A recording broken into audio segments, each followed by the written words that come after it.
وطبعًا زي ما قُلت في الفيديو الأخير النهارده هنتكلم على الغسولات للشتا، غسولات البشرة، مهم جدًا، جدًا تغيّري الغسول بتاعِك. ليه بقى؟ الوقت والرطوبة والجو ممكن تلاقي غسول يجنن في فصل الصيف، تيجي تستعمليه في الشتا يدمر بشرتِك ويطلّع لِك حبوب ويزود لِك الجفاف، يعمل مشاكل كتير أوي، أوي. أنا النهارده هاقول لِك أحسن أنواع الغسولات للشتا، كل وقت ليه الروتين بتاعه وليه كمان الغسول بتاعه، ومهم جدًا، جدًا لمّا تخلّصي اللي عندِك تبتدي تستعملي الجديد، لإن خلاص الشتا داخل علينا، وواضح إنه داخل جامد أوي لإن بالليل برد أوي، أوي، أوي. أنتِ لو أول مرة تشوفيني اعملي لايك للفيديو واشتركي في القناة وفعّلي الجرس عشان يوصلِك أي فيديو جديد، وأي سؤال اكتبي لي تحت في الكومنت، وكمان تابعيني على الانستجرام والفيسبوك اللينكات تحت في صندوق الوصف. آخر غسول أنا اشتريته هو جلامي لاب. جلامي لاب هو حلو بس مش ليّا خالص، مش نافع معايا، كل ما استعمله لوشي يطلّع لي حبوب، كل ما استعمله لوشي يطلّع لي حبوب، بجد صعب جدًا. أنا استعملته حبة حلوين، يعني قاعدة استعمله صبح وبالليل، صبح وبالليل، ويمكن الحبوب دي تحت الجلد عندي هو تقريبًا مش نافع معايا خالص أو مش نافع للجو ده. أي واحدة عندها حبوب شديدة في بشرتها والحبوب دي ملتهبة وكورة كده، هتجيبي أي نوع صابونة من دول، ساليسيليك أسيد أو ناتالي، أوكي، وهتستعمليهم مع أي غسول باقول عليه، لإن النوع الصابونتين دول بينشفوا البشرة شوية، وإحنا في الشتا مش عايزين نشفان للبشرة، النشفان بيعمل مشاكل والنشفان ده مش حاجة لطيفة يعني، فهنقضي على الحبوب وفي نفس الوقت هنستخدم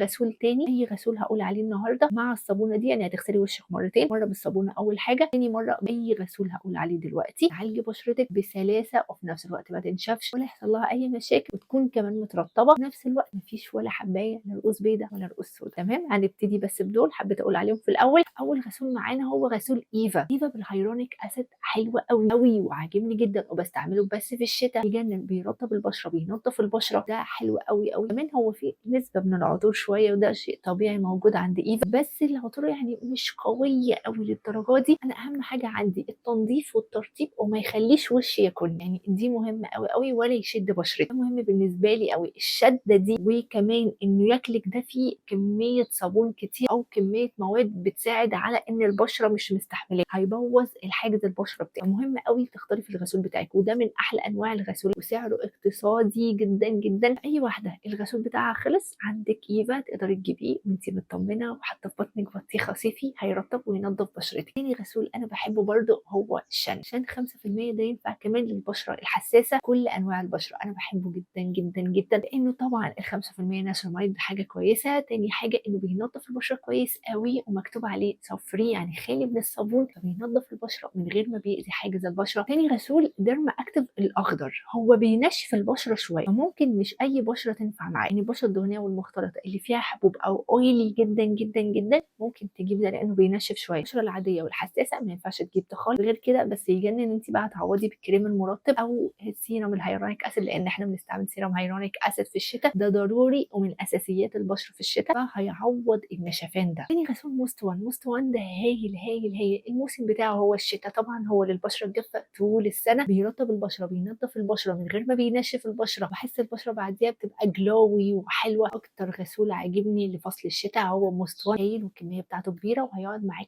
فترة طويلة. انفينيتي فيه 3 أنواع من الغسول أنا باحبهم في انفينيتي، أول غسول اللي أنتم شايفينه ده بينضف البشرة، بيشيل الدهون الزيادة، بيحسن البشرة، بجد بينضف المسام كويس جدًا، حلوة أوي في انفينيتي، كواليتي وكمية، فالكواليتي تحفة والكمية مناسبة جدًا، جدًا، وحلوة أوي كمان للبشرة الدهنية، بجد يجنن من غير ما بينشف البشرة. غسول تاني بتاع انفينيتي اللي أنتم شايفينه ده بس ده تقيل على البشرة، هو قوامه جل، يعني لو الناس أصحاب البشرة اللي فيها مشاكل شديدة أوي بتغسلي بيه بشرتِك كل يومين 3 لأنه فعلًا قوي على البشرة، باحس إن بشرتي بعديها يومين ناشفة، بس نصيحة استعمليه كل 3 أيام أو كل يومين. انفينيتي اسمه الفيشل واش، فيشل واش الغسول ده فعلًا بيرمم حاجز البشرة، بينضف البشرة كويس جدًا، وباحس إن بشرتي بعديها الغسول ده من العناصر الأساسية، يعني أول حاجة بتحطيها على بشرتِك الصبح وبالليل، فدي خطوة أساسية جدًا، حلو أوي، باحس اللي هو جلدي بعديه ناعم جدًا، باحس إن وشي منور فيه نضارة، بجد بينضف الجلد وبيرمم الجلد وبيساعد إن الجلد يلتئم بسرعة. تاني غسول بوبانا، بوبانا ده بقى بكل أشكالها فظيعة، الغسول ده هو الغسول ده هو الغسول، تلاقي الريتينول هو فيتامين سي هو كمان الهيالورونيك أسيد، اللي يعجبِك هاتيه، أنا بالنسبة لي ال3 واحد لإن أنا بالنسبة لي تنضيف من غير ما بيقشر البشرة، كمان يبقى خالي من الصابون، لازم تقري على العبوة صفري، أي نوع من اللي أنا باتكلم عليه دول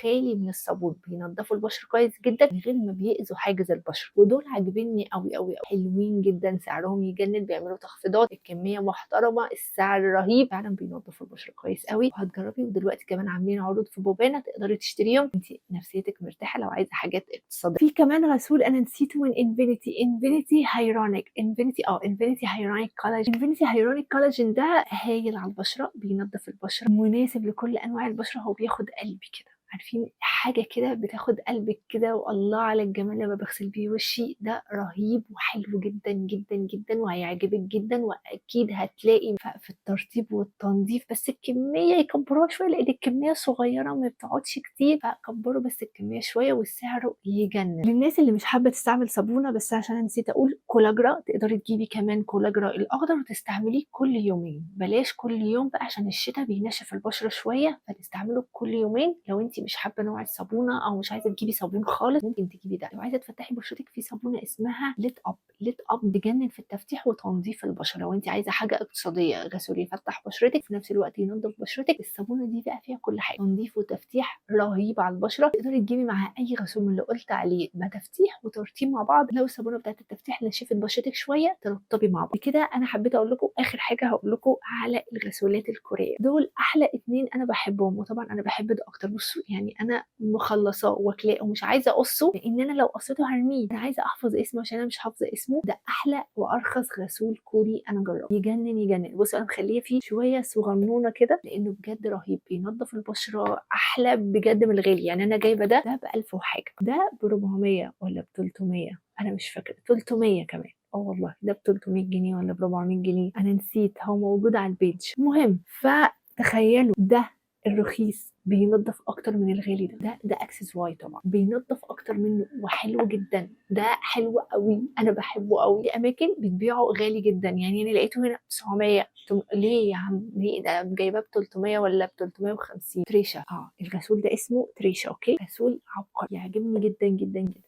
وده الغسول بصوا والله العظيم ده مليان سايباه زي ما هو، لاني فعلا ده تحفه. يعني انا حتى مش هستعمل ده وبستعمل ده. خلصته من كتر ما انا بحبه جدا، وبينظف وبينعم البشره وبيدي نضاره وبيدي جلو. اول ما ينزل على البيتش هقول لكم على طول، لان ده انا هشتري منه 3، هشتري منه 4. ده ينفع لكل وقت، يعني صيف شتاء خريف ربيع، ينفع لكل وقت. بس حبيت اقول لكم عليه في الاخر لان فعلا سعره رخيص، سعره مش غالي على فكره. يعني سعر المصري بالظبط واقل كمان. حد يشوفه على النت تلاقيه ب 800، حرام ما تشتروش والله العظيم. اشتري اي غسول اللي قلت عليه، تشتريش ده غير من البيج اللي اقول لك عليها، لان البيج دي يعني بجد بتجيبي حاجات رخيصه. خلصنا، يا رب الفيديو عجبكم. اعملوا لايك للفيديو، اشتركوا في القناه وفعلوا الجرس عشان يوصل لكم اي فيديو جديد. واي سؤال اكتبوا لي تحت في الكومنت، وتابعوني على السوشيال ميديا بتاعتي. باي.